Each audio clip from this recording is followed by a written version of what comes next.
হ্যাঁ, তোর একটা ইউটিউবে চ্যানেল আছে না, যেটা ভিউজ আছে না? যা হোক বলে দিল, মানে ঠিকঠাক বললে না বললে তো ঠিক নেই।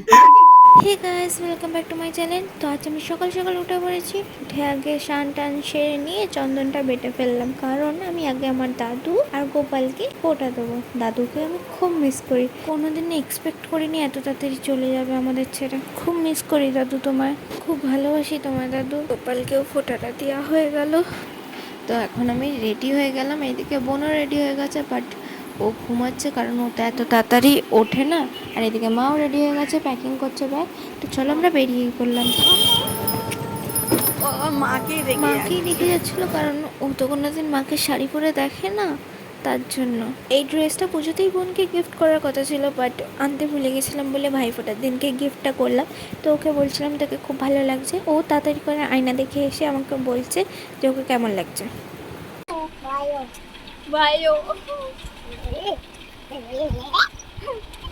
দুজন এসে বসে আছে। আপাতত মামা খাওয়া হয়ে গেলে আবার এদেরকে ফোঁটা দিতে হবে। আমার এই শুরু হলো এতক্ষণ। তো এটা আমার দাদা, আর এখানে ভাই বসে আছে। হ্যাঁ, ব্লগ করিস? হ্যাঁ। ও হ্যাঁ, তোর একটা ইউটিউবে চ্যানেল আছে না, যেটা ভিউজ আছে না? এই না, এখন ভিউজ বেড়ে গেছে অনেক। এটা কত নতুন views আছে? চ্যানেল। ভাইফোঁটার দিন। হ্যালো হ্যালো গাইস, গাইস, এটা আমাদের দিদি। এটা আমাদের আজকে ভাইফোঁটার দিন। দিন। এই দিদিটা আমাদের আমাদের দিচ্ছে ভাইফোঁটা। দেখতে পাচ্ছেন দেখতে আপনারা? পাচ্ছ গাইস তোমরা? হচ্ছে তোমাদের বলা ইয়েস। শান্তি বলে আগে দাদাকে দিই। হ্যাঁ, ভাইয়ের কপালে দিলাম ফোঁটা। জমি দুয়ারে পড়লে ফোঁটা, জমনে দেয় জমিকে ফোঁটা। আমি দিই আমার ভাইকে ফোঁটা।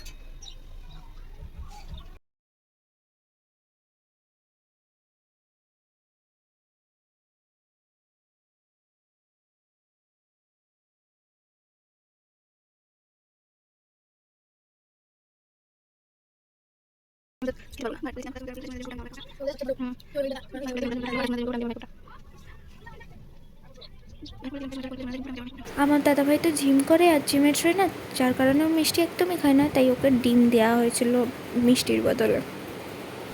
দাদার কপালে দিলাম ফোঁটা, জমি দুয়ারে পড়লে ফোঁটা, জমনে দেয় জমি ফোঁটা। আমি দিই আমার দাদা। যা হোক বলে দিল, মানে ঠিকঠাক বললে না বললে তো ঠিক নেই। ঠিক বলেছি। দাদার কপালে দিলাম ফোঁটা, জমি দুয়ারে পড়লে ফোঁটা, জমনে দেয় জমি ফোঁটা। গান বেরিয়ে আছে। উনি একটু ছোট করে নিয়ে দিয়ে সব জায়গায় যাবে তো, এমন করে দিচ্ছিস। বড় বাবুটা আমি মুছলাম, দেখ না, আগে ফাঁকে লাগে। কাজে গেল। কত সুন্দর ভাবে দিলাম বলতো আমি। দাদার কপালে দিলাম 5-6 বছর পর আবার একটা ফোঁটা মারবে। হ্যাঁ হ্যাঁ, ও আছে। বেশি ভাসি না দেশে এখানে ফুলা দিতে মূল্য মুছে মনে হচ্ছে না করতে পারছে না কি বলছো নাকি কথা চলতে হচ্ছে না নিউ টাকা হ্যাঁ কি করতে না করে দিয়ে করে সেটা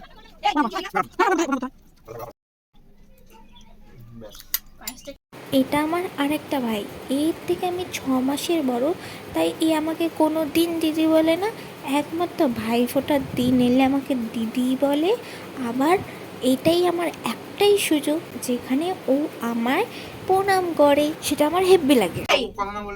এখনকার কেউ পায়ে প্রণাম নেয় না। আমি নেবো। আশীর্বাদ আমার কর, মুখে আশীর্বাদ কর।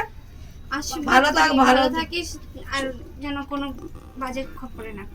বোন কাঁদছিল আর মা একটা কাজ করছিল, তাই আমি বোনকে নিয়েছিলাম। যখন ভাইরা 100-100-200 টাকা দিয়েছে সেটা আমি দেখাতে পারিনি, বাট এখানে দাদা ভাইরা 1000 টাকা দিয়েছে, সেটাই দেখাতে পারলাম, মানে দাদা ভাই আর ভাই মিলে। তো এখন আমি যাচ্ছি আমার একটা দাদার বাড়িতে, ওখানেই লাঞ্চ করার কথা আছে। তো এখন আমি দাদার বাড়ি যাচ্ছি, যেতে গিয়ে বেলে ঠাকুরটা দেখতে পেলাম। তো আমি না আজকে প্রদীপটা নিয়ে যেতেই ভুলে গেছি, তাই একটা মোমবাতি জ্বালিয়েছিলাম দাদার জন্য। দেখো দাদা এখানে বসে আছে, আর এই দেখো আমাকে দাদা কি গিফট দিয়েছে, একটা নাইট ল্যাম্প, যেটা টাচেবল, মানে টাচ করলেই জ্বলে, আবার টাচ করলেই নেমে যায়। তো আমার খুবই পছন্দ হয়েছে গিফটটা। আর একটা সুন্দরবন থেকে মানে একটা পেনদানিও এনে দিয়েছে, স্ট্যান্ড, আমার ওটাও খুব পছন্দ হয়েছে। ওটার মধ্যে মা কালী ছিল, খুব সুন্দর লেগেছে আমার দুটো গিফটই। আমি কি কি গিফট পেলাম সেটা তোমাদের জানালাম, এবার তোমরা বলো তোমরা কি কি গিফট পেলে, ঝটফট কমেন্ট করে ফেলো। আমার তো সিনেমা হলে গিয়ে দেখার ইচ্ছে ছিল ভুলভুলাইয়া 3, কিন্তু কী করবো, আমাকে তো কেউ নিয়ে গেল না, যেতেও দিল না। যার কারণে আমি ভাইফোঁটার দিন দাদার ফোন দিই, দাদার ফোনে একটা অ্যাপ আছে যেখানে হলে বেরোনোর পরের দিনই মুভিটা পাওয়া যায়, তাই ফুল মুভিটা দেখে ফেললাম। ভুলভুলাইয়া 2তে কমেডি বেশি ছিল, আর এটাতে টুইস্ট বেশি আছে, এটাই পার্থক্য দুটোর। দাদার বাড়িতে খাওয়ার ভিডিওটা নিতে একদম ভুলে গেছি, বাট আইসক্রিমের ভিডিওটা নিয়েছি, কোল্ড ড্রিঙ্কসের ভিডিওটাও ভুলে গেছি। তো যাই হোক, খাওয়া দাওয়ার শেষে আমি বাড়ি ফিরলাম। এখানে দেখছি অনেকে নাচ গান করছিল, কারণ ঠাকুর ভাসান করতে যাচ্ছিল। তো বাড়ি ফিরে দেখি আমাদের মাসির বাড়ির ঠাকুরটাও বরণ শুরু হয়ে গেছে। সবাই তো সিঁদুর মেখে ভূত হয়ে গেছিলো, বাট জামাইবাবু বাদে, মানে হবু জামাইবাবু আমার। তো আমি কি করলাম, একটু সিঁদুর মাখিয়ে দিলাম, বড় শালি বলে কথা, শালিকারই তো অধিকার বলি, তাই সিঁদুরটা পরিয়ে দিলাম। আর এখানে দেখো সব বড়রা ফটোশ্যুট করছে। যাই হোক, এখানে গাড়িতে ঠাকুর এখন তোলা হচ্ছে। তো এখানে ছুটকিও আছে, মানে পুতুল মাসির মেয়ে। এখানে দুটো ঠাকুর আছে, একটা আমার মাসির, একটা পুতুল মাসি। মানে পুতুল মাসি হচ্ছে আমার মাসির যা। তো মাসি খুবই ভালো, পুতুল মাসি। তো আমরা একসাথে একই গাড়িতে সবাই মিলে যাচ্ছিলাম, হেভি মজা করতে করতে যাচ্ছিলাম। আর এটা হচ্ছে পুতুল মাসিরই মেয়ে ছুটকি, আমাকে খুব ভালোবাসে, আমি ওকে খুব ভালোবাসি। তো ও দিদি দিদি করতে অজ্ঞান। আর এখানে গোপাল নিয়েছিলাম, দেখলেই তো কি বলবো, ঠিক করে দাঁড়াতে হবে, নাহলে গোপাল পড়ে যাবে। কিন্তু একটা চেয়ার ছিল ওখানে, একটা বোনকে বসেছিল বলে গোপালটাকে ধরতে দিয়েছিলাম, বাট ও গোপালকে ফেলেই দিয়েছিল। তো গোপালের খুব যেতে লেগেছে, সেটা আমি ফিল করতে পারছি। পর্যন্ত কোলে নিয়ে সারাক্ষণ ছিলাম। আর এখানে দেখতেই পাচ্ছ অন্য আরও ঠাকুররা যাচ্ছে, এখানে একটা লাইন হয়ে গেছে। আর এখানে আমাদের গাড়ি আটকে গেছে, জ্যাম লেগে গেছে। তাই এখন আমরা তো বাড়ি ফেরার কথা ছিল, বাট এই জ্যামের জন্য আমরা গঙ্গার ঘাটে পৌঁছাতে লেট হয়ে গেছে, যার কারণে আর বাড়িটা আমার যাওয়া হয়নি। সেদিন আমি মামার বাড়িতেই কাটিয়েছি। তো প্রচুর মজা করেছি। এখন তোমরা দেখতে থাকো আমরা কতটা মজা করলাম।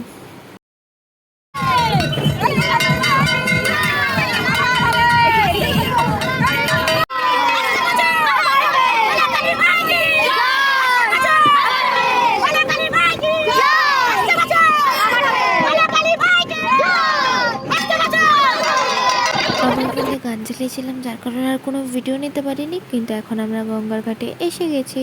এইখানে আমার দুটো দিদির সাথে আলাপ হয়েছিল, সেটা হচ্ছে এই রে নামগুলোই তো দিদিদের জিজ্ঞেস করা হয়নি। ওরা হচ্ছে আমার মাসিদের ফ্ল্যাটে থাকে। ওদের অবিকল একই দেখতে, মানে একটা দিদি চুল খুলেছিল, নেক্সট দিদিরা চুল বেঁধেছিল। আমি তো কনফিউশনে গেছিলাম, এই চুল খুলে দেখলাম আমার চুল বাঁধা। তারপরে নিচে গিয়ে কথা বলে জানলাম যে ওরা দুই বোন হয়, বাট 4 বছরের গ্যাপিং আছে ওদের। তাও এতটা অবিকল দেখতে ওদের, মানে আমি তো ধারণাই করতে পারিনি যে 4 বছরের গ্যাপিংও এতটা অবিকল একই দেখতে। মানে সিরিয়াসলি বোঝাই যাচ্ছিল না। আমার কাছে মানে ফোনে ফটো আছে, বাট ভিডিও নেওয়া হয়নি। যাই হোক, তোমাদের ফটোটাই দেখাই, তাহলে তোমরাও বুঝতে পারবে। এদিকে আমাদের ঠাকুর জলে নামানো হচ্ছে, এদিকে আমার দাদা ভাই আর এখানে জিজু, মানে আমার জামাইবাবু এখানে ঘট নিয়ে দাঁড়িয়ে আছে। ওরা এক্ষুনি ঘট নিয়ে গঙ্গায় যাবে স্নান করতে। তো এখান দিয়ে দেখো ওরা সব জামা কাপড় খুলছে, জামা কাপড় বলতে শুধু টি শার্টটা খুলছে, স্নানে যাবে বলে। আমার দাদা ভাই এত সুন্দর বডি করেও একটা আমার জন্য বৌদি আনতে পারলো না এখনো পর্যন্ত।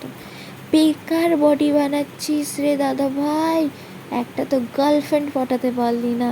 একটা যে বৌদি আনবি, আমি বৌদিকে নালিশ করবো, তুই সবসময় আমাকে খ্যাপাস, আমাকে উল্টো পাল্টা বলিস, সবসময় বেইজ্জতি করিস। আমার কোনো ভিউজই হয় না আমার কোনো ভিডিওতে, মানে আমার কোনো মান সম্মানই রাখ। বৌদিকে যে কবে নালিশ করতে পারবো। তো যাই হোক, এটা তো শান হয়ে গেল। এরপর আমি বাড়ি যাব, বাড়ি যেতে গিয়েও আমাকে গান চালাতে হবে, তাই কোনো ভিডিওই নিতে পারবো না। তাছাড়া আমি প্রচণ্ড ক্লান্ত, আমার প্রচণ্ড ঘুমও পাচ্ছে। তাই আমি আর বাড়িতে গিয়ে কোনো ভিডিও করবো না, ডাইরেক্ট যাব, ফ্রেশ হবো, খাবো দাবো আর ঘুম দেবো। তাই এই ভিডিওটা এই পর্যন্ত ভালো লাগলে লাইক করো, কমেন্ট করো আর শেয়ার করতে ভুলো না। Tata everyone.